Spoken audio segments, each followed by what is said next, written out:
I begged him not to buy a python, he did it anyway and lied about it. I couldn't sleep for months, feared for my cat, and watched my marriage die coil by coil. 6 months ago, our corn snake unexpectedly died. My husband and I were both very upset. He was a cute little guy and still very young. My husband has owned several small reptiles during his lifetime, and he told me he was thinking of trying a milk snake this time instead of a corn or a garter. Instead, 2 months after our corn died he came home with a baby Burmese python. Apparently it's always been his dream to own a Burmese. Not only am I pissed that he got something like that without consulting me, on the upside, where we live they are legal, but I had several reservations that have only grown since we've owned it. I have GAD and that thing triggers my anxiety like no other. When I was doing research about Burmese pythons I kept reading stories about them killing pets, children, and even their owners. So now I'm freaked out and have barely slept for 4 months. This is made worse by the fact that my husband has no experience with large snakes and the larger the python grows, the more it shows, and also by us having a cat. The other snakes we've had, our corn snake, and my husband's old garter snake, posed no threat but now I constantly worry that the python is going to get out and eat her. I've taken to locking the cat in our bedroom at night, which interferes with our sleep since she meows and scratches at the door, and I constantly worry about her when she's home alone. I'll reiterate, this thing is fucking huge. He is already 6 feet long. I'm home more than my husband so I have to feed it and change its substrates often. I hate doing both. So much. Especially now that he's graduated to eating rabbits and pigs. I honestly think that since my husband bought him without consulting me that caring for it should be his sole job, but I'm not going to let it go hungry or live in its own waste out of pride. I honestly don't think we'll be able to give this snake the best quality of life, which I think is essential for all pets. He's getting too big for the tank he's in, which is his third since we've gotten him, and I don't think we have the room in our house for the enclosure my husband wants to build him. His food is very expensive and eating into our savings, but it's what he needs, so we can't downgrade. The python does not deserve to live in a tiny space and eat inadequate food because my husband wanted one as a kid. At the same time it's a good possibility it could eat us out of house and home. I don't want kids while we own a python and these things can live up to 20 years. I don't want to never have children, which I've dreamed of, because of a python. Because of all these reasons, but especially the ones about our cat and its quality of life, I think we should rehome the python, preferably to a wildlife sanctuary or something. I've gently brought all of this up to my husband how much mental anguish it causes me, how worried I am for our cat, how the snake is unsustainable and all he's done is tell me to get over it, accuse me of not caring about his happiness, and tell me I'm being prejudiced against animals that aren't cute and cuddly. None of this is true, not even the last accusation. I liked his smaller snakes a lot. How can I communicate productively with my husband about this issue? He already loves this snake and I think that's getting in the way of him seeing reason. Edit, fucked up the title. My husband is male. Edit 2, for the snake people I acknowledge now that our husbandry is probably wrong, proving my point even more. Also I have been informed that the snake probably wasn't a baby if it's at this size now so take that into an account. I am not the most knowledgeable about snakes. TLDR, my husband adopted a Burmese python without consulting me. For a variety of reasons, most of all that I worry that it could kill us and the cat, that we don't have enough experience with large reptiles, and that its conditions are too expensive. I think we should rehome it. My husband thinks this means I hate snakes and is offended I want to rehome the python. I need advice on how to communicate with him in a way that will make him see my perspective. Relevant comments, additional info, OP on her husband's rebuttals to her arguments. Here they were. As far as worrying about the python getting out and killing the cat/future kid/us, I won't let it get out. You need to go on new anxiety medication. Never mind the fact that both the corn and the garter escaped from their tanks. Well, what are you going to do? Let it starve just because you don't like it? That's cruel. He says that we have room for the enclosure and that we'll find money to keep buying it food. He says I'm ridiculous to not want babies while we have a python and says everything will be fine. I don't find any of his rebuttals particularly compelling because they're just, "No, that won't happen," to a concern of mine without explaining why it won't happen. Update, first of all, I have to say thank you for the outpouring of support I got, especially from the reptile enthusiasts who happen to be browsing this sub. You guys are awesome. Now, I just want to say at the beginning so what everyone wants to hear is heard, the snake is gone and my cat is all right. Here's how it happened. Thursday night while I was replying to people in my post several people suggesting talking to my husband's friend, who owns Burmese pythons, is an experienced reptile keeper, and could be a huge help. I was too blinded by the situation/my own anxiety to even think of that. I messaged him on Facebook Thursday night and told him the situation. He was shocked at just how bad things were, but apparently he tried to warn my husband that owning small snakes and then jumping to a berm is like thinking owning house cats makes you qualified to own a tiger, but my husband didn't listen. He's been busy going to reptile shows. Dude breeds venomous cobras. He's kind of a badass, so he only saw the snake in person once when we just got it and was immediately disturbed when I told him about the overfeeding, my husband's desire to start it on live food, and the fact that it free roams and is handed alone. He told me he'd come over the next day, Friday, and give my husband a real talking to, as well as do anything he could to help us rehome it. I decided I couldn't live another day in the house like that, and neither could my cat, so Friday morning I moved out to my mother's while my husband was at work. It was a bit sneaky, but I knew that if I tried to leave while he was home he'd try to convince me to stay. I called him on his lunch break though and told him I'd left until the snake was gone. He was very upset, but started accusing me of being so petty as to let a snake wreck our marriage. I had nothing productive to say to that, so I told him I'd talk to him later. Well, my husband's friend was so angry at what he saw of the snake that when he got to the house when my husband was home from work he gave him the tongue lashing of his life, and told him in plain terms that now that he saw how woefully inadequate we were as big snake keepers there was no way he was going to let the snake stay at our house. Being yelled at really affected him. When my husband drove over to my mother's to talk to me he looked like a kicked puppy. He broke down and told me that he loved me, that he was sorry for the hell he'd put me through, and that it had taken having reason yelled to him by an expert for him to really see what was going on, and that he understood now that the snake could no longer live with us. I know that at that point that the sorrow he felt was due to having his snake taken away, not of real understanding, not yet. So don't worry, he's not completely off the hook. It was cathartic to hear though. His friend contacted a herpetology society he works with regularly, and then, a member of that society whose specialty is rehabilitating snakes that irresponsible pet owners get and then mistreat on his ranch. So Snake went yesterday to this guy's ranch, where he'll be fed the right food, and go on a diet, apparently, and live in a space big enough for him.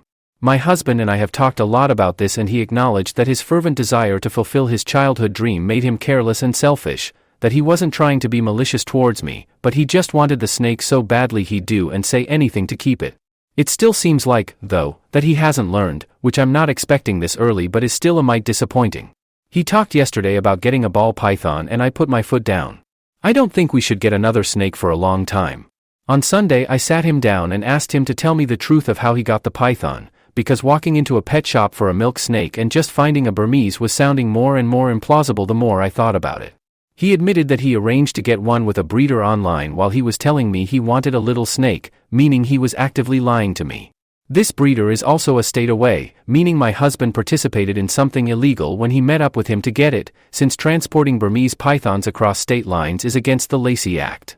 I'm very angry about this. I'm upset about his lies, and I'm upset that he blew me off for months. He admitted he lied just because he knew I'd say no, which shows such an immaturity that almost disgusts me. I'm upset that he broke the law. I'm upset that he only listened to what I told him when it came from someone else.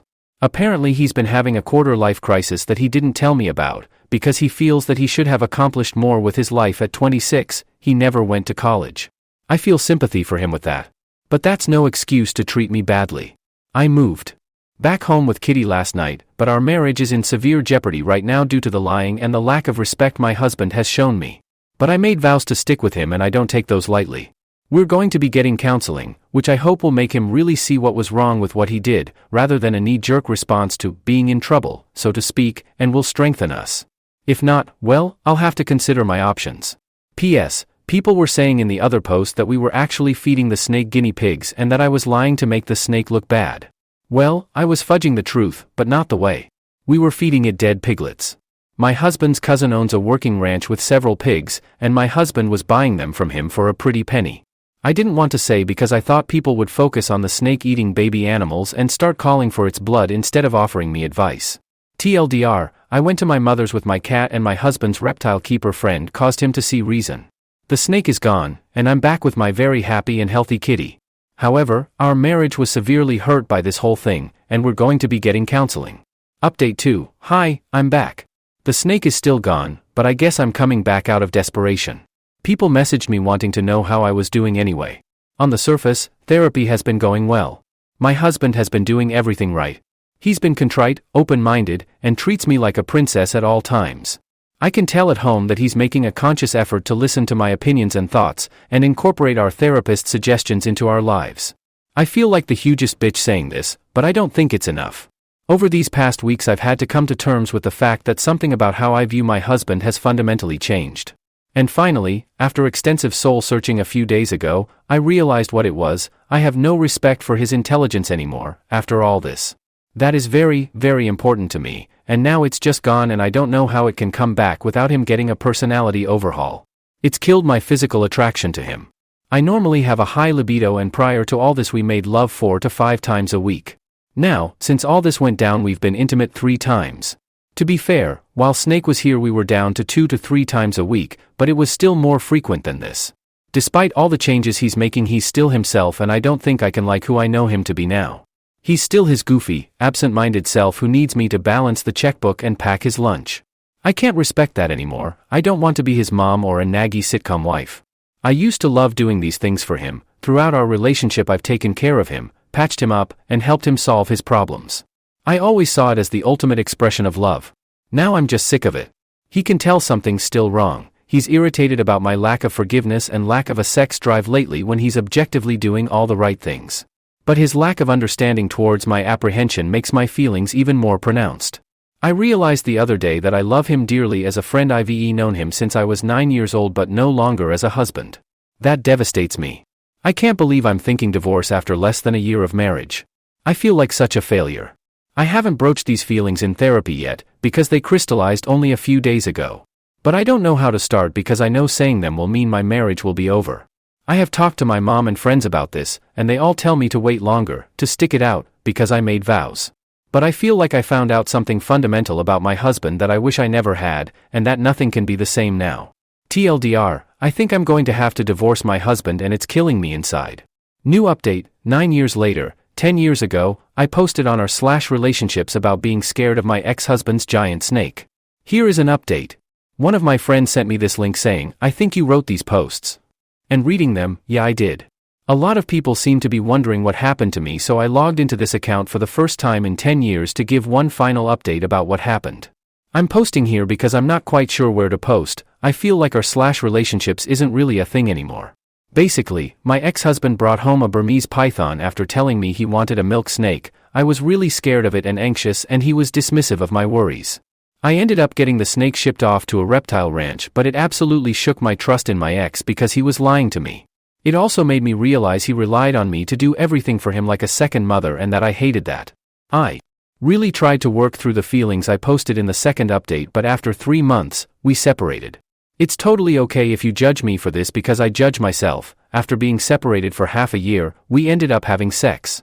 My grandma had just died, I was devastated, and he came to the funeral to support me and because he'd known her forever and loved her too.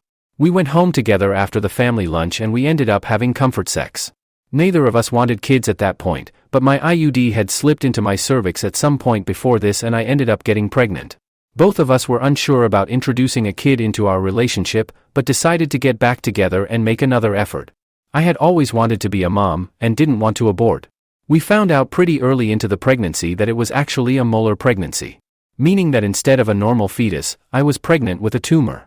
I had the mole removed, but I was one of those lucky people who develops cancer from their molar pregnancy. Luckily the cancer was caught when I was only at stage 2 and responded really well to chemotherapy. I've been cancer-free since 2016. However, my ex's behavior when I was extremely sick from chemo, we had stayed together after losing the pregnancy, caused me to put my foot down and want to divorce. He wouldn't, or couldn't, pick up the slack around the house and I couldn't deal with it anymore. I felt like I couldn't depend on him for anything, not even when I had cancer. Literally a week after I was told I was cancer-free, I told him I was moving out and wanted a divorce. I lived with my mom for a year while our divorce was being finalized and a bit after it, and then decided to get a job in a new city because I needed a new beginning.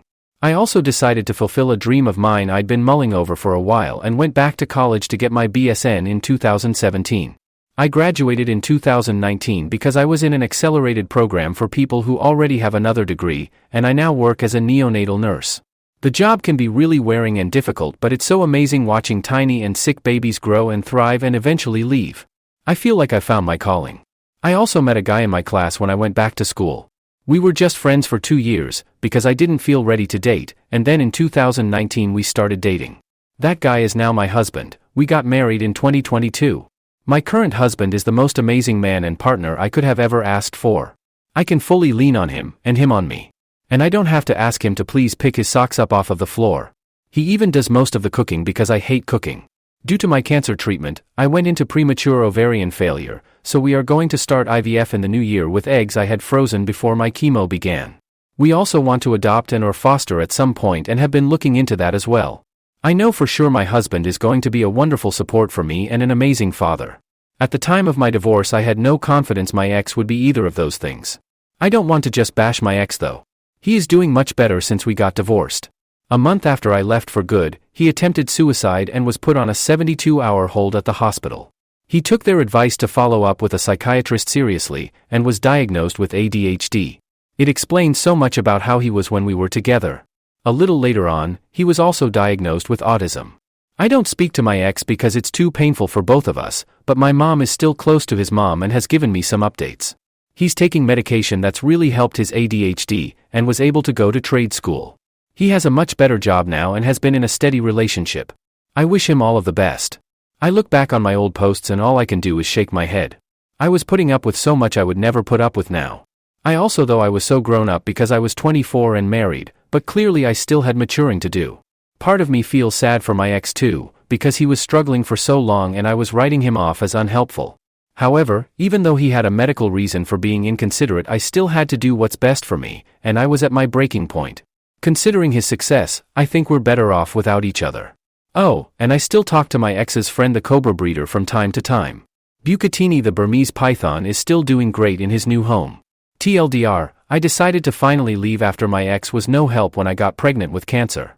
We're both doing great after the divorce and splitting up was the best thing for both of us. Moving on to the next story, and it says, I, M35, am very unattractive and have made peace with being alone. My friends, FM30s, won't give up on trying to set me up with someone. What do I do? An update 2.5 years later. Hey everybody. I am hoping to get some advice on my current predicament between myself and my friends Sam and Sarah. You see, I am very unattractive. I don't mean that as a put down on myself but an objective fact about my appearance. I have a very naturally unappealing face with several body scars that make me difficult to look at for some people. I've had most of these scars most of my life, and of course I was born with my face, so I've never been much to look at. I have tried to compensate in other aspects of life. I have a decent job, I'm tall, and I'm in very good shape. I go to the gym and eat well. Sadly, this is far from enough to make up for how I look. I have had very few relationships and only one sexual partner, though I'd prefer it had never happened after the fact, though I certainly tried. Put myself out there for years and was rejected by dozens of women before meeting one that I thought would be able to look past my appearance. I lost my virginity to her and everything, but after a month she came to my place crying and saying though she found me attractive as a person she couldn't get over my appearance and had felt terrible. She confessed sex with me was extremely difficult the 2 times we did it due to how I looked. I told her I understood and we went our separate ways. I'd have been happier if we'd been friends and never dated if I'm being honest. That was several years ago and I swore off romantic love and sex since it was just hurting me. Life has been pretty good since I gave up. Wish I wasn't what I am so I could find love, but I get it. I made some great friends Sam and Sarah. Been friends with them for a few years now and we get along great. The only issue is that they are in relationships and have this fantasy about going on triple dates with me included. Problem is of course I don't date and so they have been trying to play matchmaker. There have been probably 7 or 8 attempts now to get me with some friend or acquaintance of theirs, ranging from being blindsided with a date when I thought I'd just be there with them or inviting girls to parties and trying to get us together all night. I hate it. I feel bad for these girls because obviously they weren't told about this either and now they have to play nice with the weird ugly guy their friends dumped them on. Not only that, but there is this look in their eyes that I'm sadly used to now. It's a combination of sadness and fear that overcomes them when we make eye contact. I can feel them looking at every mark on my face, getting more and more grossed out and uncomfortable. Of course they're scared. This 6'6" man who looks like Frankenstein's monster has become your date for the night. I'd be scared too. I tell them every time not to set me up as I don't want to date, but they get so excited to finally find the one for me that they do it anyway. So backstory aside, I keep telling Sam and Sarah to stop setting me up. And last week they came over to hang out and Sarah kept mentioning this friend of hers from work and starts showing me pictures. I see where this is all going, and when I find out they invited her to Sam's party in a few weeks. I say cool, I look forward to meeting her, but this isn't a date and I won't be letting them push me onto the poor girl. She's cute and from what they tell me I'm sure we'd get along great if I were normal, but that just isn't the case. Sarah begins to get upset at me and asks me why I won't just give her a shot, so I asked if this girl had even seen a picture of me or heard about me. She admitted that she had not and hadn't planned on showing her my pic or even telling her about me until the night of the party. I'll admit I snapped and told both of them to stop playing matchmaker. I was sick of it and showed them texts from two of the girls they victimized. They were kind enough to tell me they liked me but weren't physically attracted to me. Showed the texts and Sarah and Sam made an excuse and left. Haven't heard from them in a week. How can I fix this? I've made my peace with the fact that I will never know romantic love. But I need friends. TLDR, I am ugly. Don't want to date anyone. Friends keep playing matchmaker and subjecting poor unsuspecting women to my appearance. Some of OP's comments: show us a pic of yourself. The last person I trusted to show my pic sent it to her group chat to laugh at me. I don't like putting it out there anymore. Sorry. Commenter: if your friends did show your pics, would you agree to the matchmaking then? OP: part of me wants to say I would, but after having the last relationship end the way it did, I'd rather not risk it. Commenter: this isn't a joke or meant to be mean, but maybe someone who is visually impaired would be able to appreciate the real you. I think you sound cool. Best wishes. OP: I considered this at one point, but then she has to deal with potential harassment over being the blind or visually impaired girl who settled for the ugly guy. Or I'm seen as the beast that took advantage of her. I'm not putting. Some poor innocent girl through that. Commenter: if you don't want to date, that's fine, but it's no more your place to decide for that potential woman what she has to deal with than it is your friend's place to decide that you'd be happier in a relationship. You don't need to justify your decision to stay single, so it makes it sound like you're trying to be some sort of hero saving someone from loving you and being happy with you. You should be single because that's what you want, not because that's what you think others want. OP: I've seen what being with me physically does to a woman. It broke the only woman unfortunate to have sex with me. I just can't do that to another person. I've hurt enough people. Commenter: if I were normal. A combination of sadness and fear that overcomes them. Poor unsuspecting women. Frankenstein's monster. Two of the girls they victimized. Please dude, get some help. These comments about yourself are very unkind and very unnecessary and very extreme. This isn't the writing of someone whose life has been pretty good. OP: I'm not exaggerating. My appearance frightens people. I'm not normal. Commenter: downvoted confidence is sexy. You sound depressing to be around. OP: that's fair. I don't actually talk about this kind of stuff except when I'm telling Sam and Sarah why I don't want them matchmaking me. I don't let my looks bother me when it's just hanging out. It's when they've tried pushing me into these situations that the negativity comes out. One of the top comments: hey Sam and Sarah. I'm sorry our last conversation ended the way it did, but I'm not sorry we had it. The unfortunate truth of the matter is, you are being incredibly dismissive and disrespectful of my life choices. It is comparable to if I told you I was gay and you insisted on continuing to set me up with women because you feel you know better than me what I want. It's a shame if my current life choice for myself makes you so uncomfortable that you can't fathom being in my life unless I'm coupled up. That hurts, but if that is how things have to be, then so be it. If me, as I am, a single person who wishes to remain so at this time, is enough for you to still want to be friends with me, then that's great. However, going forward you would have to respect my wishes and my boundaries regarding this issue. I will leave you with that for now and I hope to hear from you. ETA, so sorry you've gotten so many responses doing the exact same fucking thing your friends do. It sucks to be so dismissed all the time. OP, your last paragraph is so appreciated. Thank you so much. Update: 4 days later. Hey everyone, I figured since posting here the other day ended up being an overall cathartic experience, and since I have a very happy update I'm back to share. After spending hours reading and responding to users both in thread and in DMs, I decided to reach out to Sam and Sarah and try to set things right. We met up to talk, and to keep it short, Sam and Sarah hadn't reached out because they felt terrible after realizing their mistakes. They were very apologetic, and I promised that as long as they stopped trying to set me up and forgave me for snapping at them, then we were cool with each other. Looks like communication saves the day again. So after our talk they asked if I wanted to come over and play some games and have a few drinks with them and some of their work friends. Sarah admitted the girl, Laura, that they wanted to set me up with would be there, but that they hadn't said anything to her about me and there would be no pressure or matchmaking going on. So I agreed to go. So last night I came over for drinks and games. I met Laura, without some stupid blind date pretext, and she's a lovely person. We have several interests in common, and she and I have very similar jobs within different companies, so we have a lot to talk about. It's great. They didn't meddle and I got a new friend. Easy peasy. Heck, we get along so great, she's inviting me over to her place tonight to watch some movies we both learned were some of our favorites. Then some pizza and complaining about working in IT. So my social life is alive and well, it seems. That's about it as far as my update is concerned. Sam, Sarah and I are cool. I made a new friend and I got to talk to so many wonderful people on Reddit. I want to thank all of you for taking the time to read my post and give me your opinions and advice. There are some really great folks in this community. Heck, I'm still receiving a few messages a day of kindness from you awesome people. TLDR, friends and I made up. Made a new friend. Still ugly. Very happy. Top comments. Commenter, she invited you over for pizza and a movie at her place. I think you have more of a shot than you realize. Spacey JC, even if this girl isn't interested, I think this will help you relax and put less pressure on yourself about your looks.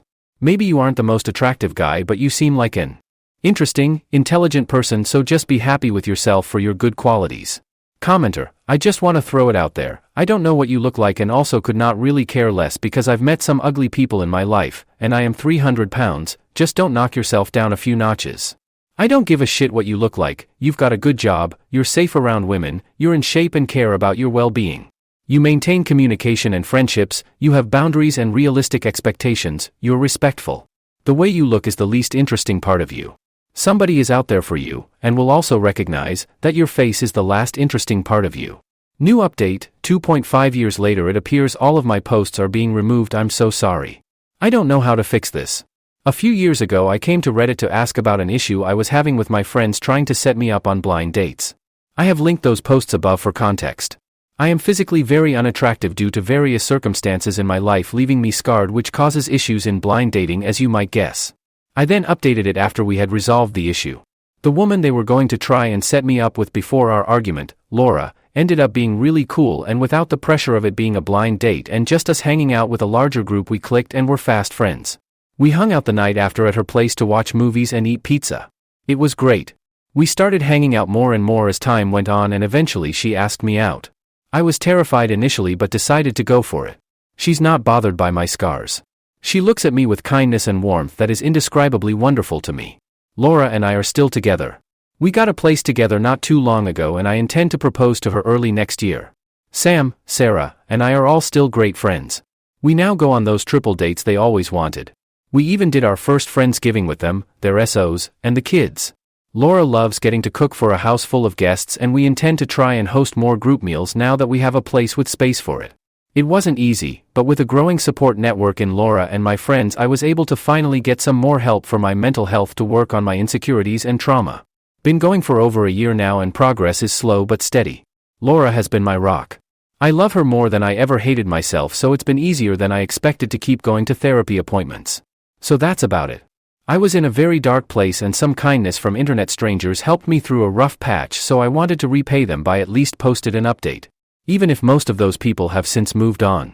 OP's comments. Commenter, this is such a sweet and heartwarming update. OP, I'm so happy for you and Laura, and I'm glad you're getting help to work through your insecurities. I'm glad you decided to take another shot at love, especially since the pressure of finding it through blind dates was taken off. May you have a great long life surrounded by love and support. Thanks for updating us. OP, thank you so much. People were so kind to me when I came here before, and I felt like reaching out when I remembered everything I posted. I was in a very dark place and I bet I worried some kind-hearted people with all that negative self-talk. Before Laura, I never thought I'd even be allowed to imagine getting to spend my life with someone. Yet here I am planning a proposal for the woman I love. And she loves me. I'm a lucky man. I'm sorry for rambling. I had to stop myself from going on and on about Laura in the post, and I'm almost doing it here too.